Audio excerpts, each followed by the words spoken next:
saya ucapkan selamat pagi untuk Bapak Ibu saudara-saudara yang dikasihi oleh Tuhan. Bagaimana kabarnya pada pagi hari ini? Ya, semuanya harapan saya dimanapun Anda berada semuanya dalam keadaan sehat.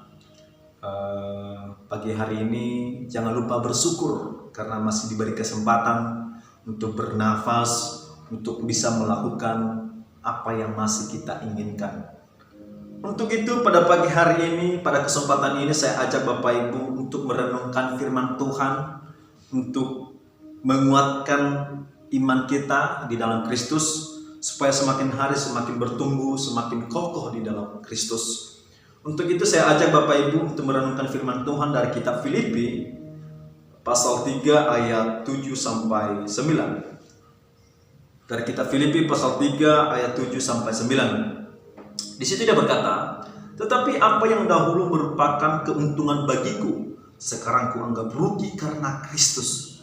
Malahan segala sesuatu kuanggap rugi karena pengenalan akan Kristus Yesus Tuhanku lebih mulia daripada semuanya. Oleh karena dialah aku telah melepaskan semuanya itu dan menganggapnya sampah, supaya aku memperoleh Kristus.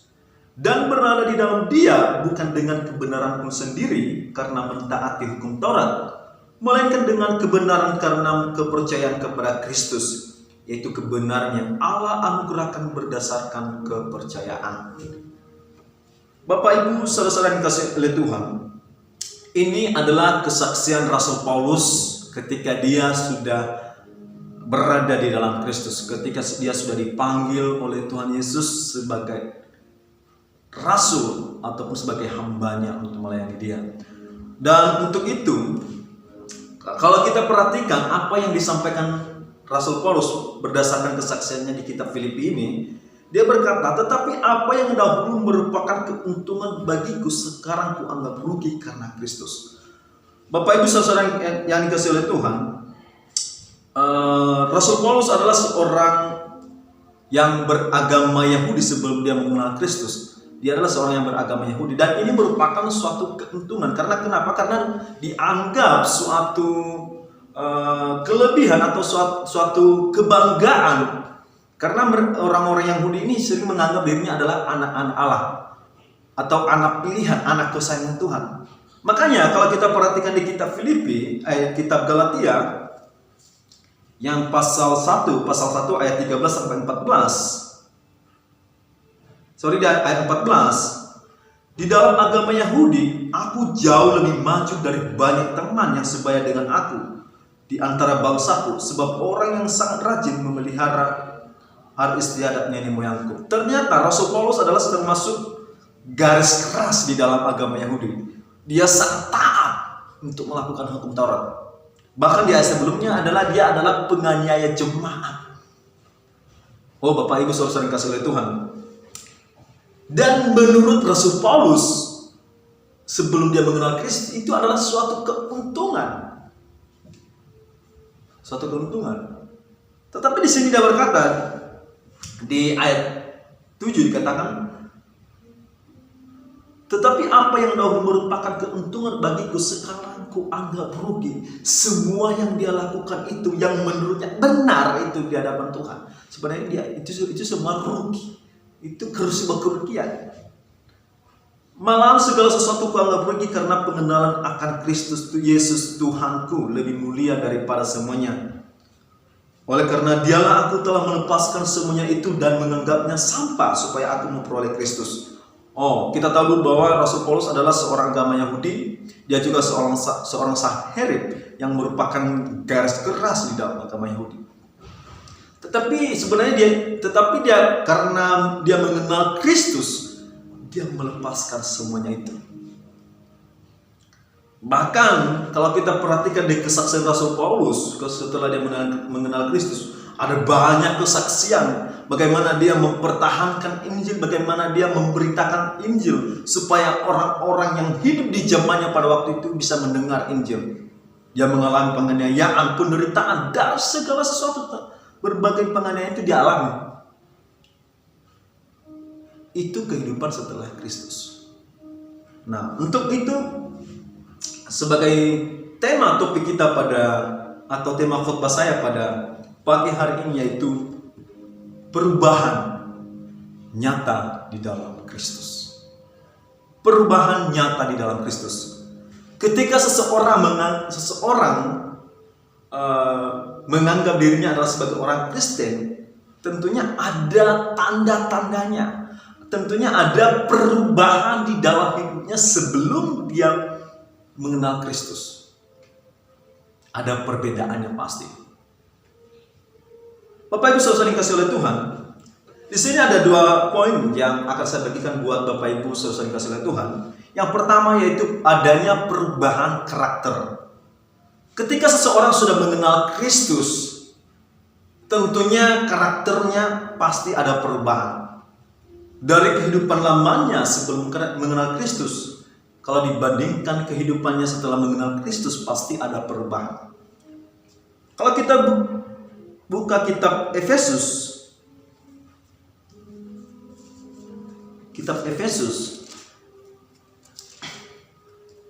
di situ sudah ditulis oleh Rasul Paulus bagaimana kehidupan setelah dipercaya, bagaimana karakter seseorang setelah percaya. Misalkan di kitab Efesus pasal 4 di ayat yang ke-25 dikatakan dia dari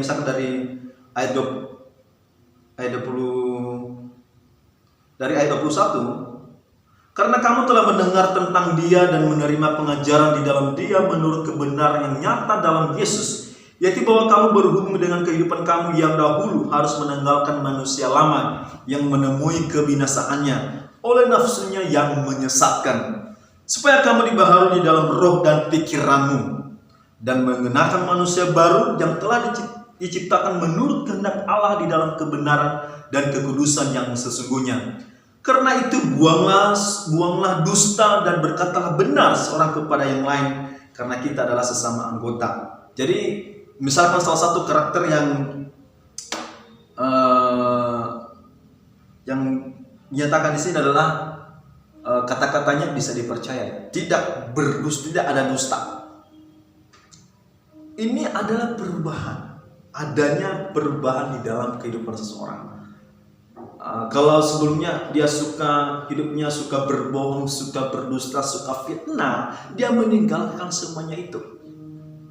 Kalau dia belum bisa meninggalkan, jangan-jangan masih belum diselamatkan, jangan-jangan dia belum menerima Kristus sebagai Tuhan. Kemudian ada di ayat selanjutnya lagi, 26, dan berkata di situ, apabila kamu menjadi marah, janganlah kamu berbuat dosa. Janganlah matahari terbenam sebelum padam amarahmu.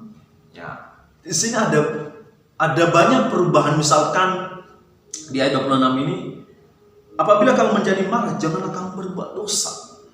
Ya, intinya di sini misalkan ada orang yang berbuat salah kepada kita, tentunya kita harus memaafkannya. Dan sekalipun keadaannya itu membuat kita sebenarnya harus membuat kita marah, ya dikatakan jangan sampai jangan sampai amarahmu, jangan sampai kamu berbuat dosa. Janganlah matahari terbenam sebelum padam amarahmu. Berusaha memaafkan orang yang sudah bersalah. Kemudian masih banyak. Dikatakan orang yang mencuri, janganlah ia mencuri lagi, tetapi baiklah ia bekerja keras melakukan pekerjaan baik dengan tangannya sendiri, supaya ia membagikan sesuatu kepada orang yang berkekurangan. Kemudian lagi, janganlah ada perkataan kotor keluar dari mulutmu, tetapi pakailah perkataan yang baik untuk membangun di mana perlu, supaya mereka mendengar beroleh kasih karunia. Kelihatan dari, maksudnya gini, orang yang sudah diselamatkan kelihatan dari perbuatannya, dari kesehariannya kelihatan.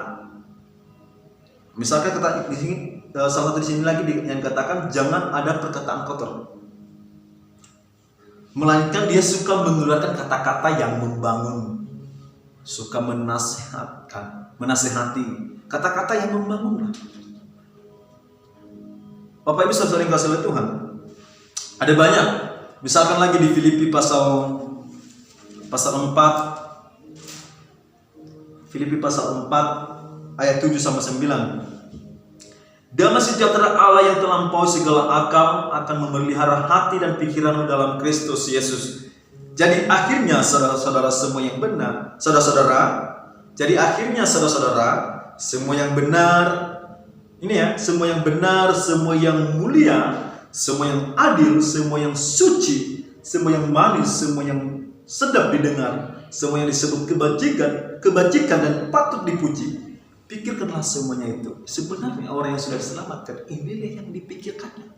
Inilah yang harus ada di benaknya, yaitu bahwa ini yang benar. Berarti harus, misalkan dia harus berkata-kata yang benar sesuai dengan fakta. Kemudian semua yang mulia, ya. Tentunya apa yang dia lakukan harus berdasarkan firman Tuhan. Harus sesuai dengan apa yang dikehendaki Tuhan. Kemudian apalagi? Semua yang adil, semua yang suci, semua yang manis, semua yang sedap didengar. Maksudnya semua yang sedap didengar ini kata-kata yang layak didengar, yang kata tadi yang bisa membangun segala sesuatu. Jadi adanya perubahan dari kehidupan lamanya. Adanya perubahan dari kehidupan. Makanya di Efesus tadi di pasal 4 ayat 31 dia berkata, segala kepahitan, kegeraman, kemarahan, pertikaian dan fitnah hendaklah dibuang dari antara kamu, demikian pula segala kejahatan. Ini adalah kehidupan lama, hidup yang berada di bawah kuasa dosa. Bapak Ibu saudara yang dikasihi oleh Tuhan. Kemudian yang perubahan kedua yang pertama tadi adanya perubahan karakter karena sudah berada di dalam Kristus. Yang kedua, apa yang nyata? Perubahan apa yang nyata setelah hidup di dalam Kristus? Yaitu perubahan tujuan hidup. Bapak Ibu saudara yang dikasihi oleh Tuhan, mungkin kita punya tujuan hidup yang berbeda-beda. Mungkin ada yang tujuan hidupnya mau jadi orang tersukses, mau jadi orang kaya, mau jadi orang yang disenangi oleh semua orang. Tetapi sebenarnya ketika kita sudah berada di dalam Kristus, tujuan kita itu berbeda dari semuanya itu. Salah satu tujuan hidup Rasul Paulus kalau kita baca di kitab Filipi tadi di pasal 3 ayat yang ke-14, pasal 3 ayat 14 dia berkata, dan berlari-larilah kepada tujuan untuk memperoleh hidup, yaitu panggilan surgawi dari Allah dalam Kristus Yesus. Jadi salah satu tujuan hidup Rasul Paulus yaitu mengejar harta surga. Ketika seseorang sudah berada di dalam Kristus dan tujuan hidupnya itu mengejar harta surgawi karena dia sudah berada di dalam Kristus, dia harus berbuah. Makanya Rasul Paulus dia sangat bertekad melakukan apa yang diinginkan oleh Tuhan.